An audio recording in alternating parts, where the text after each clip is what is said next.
What stage of the product category lifecycle is your brand in? And are you adapting your strategy to match? Every product category moves through the same life cycle. The introductory stage, the growth stage, maturity, and eventually decline. In the introduction stage, sales are typically very low, right? And cost per acquisition is incredibly high. You're really just trying to gain some lift. Picture an airplane trying to take off. It's very hard to break through, and that's unfortunately where most brands fail. But those that end up surviving, they enter this place where is the growth stage, and it's where challenger brands exist. Early adopters starts validating the product, gaining market share becomes of the utmost importance. And what you start seeing is actually cost per acquisition start to decline, right? But here's the thing. Growth doesn't come from chasing the big dogs in the maturity stage, right? I think oftentimes challenger brands will look to big brands like Nike and Apple and try to emulate what they're doing today.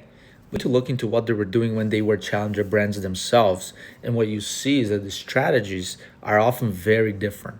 Eventually, these challenger brands reach maturity if they're lucky, and that's where it becomes all about defending market share. That's where you see Apple and Nike today.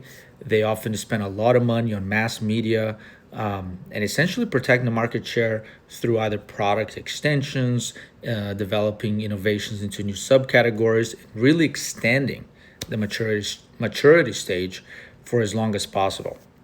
Eventually, every brand or product or category reaches decline.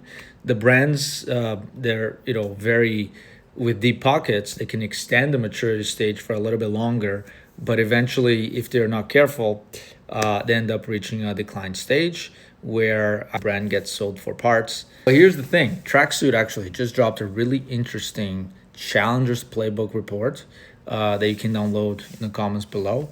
It's about 7 different categories showing some of the tactics and the strategies that some challenger brands have used to go from 0 to 100. It shows how brand trackers can help you as a brand in the growth stage, or maybe you're exiting the introduction stage into the growth stage, on how to maintain and sustain growth before you can reach that plateau of maturity brands.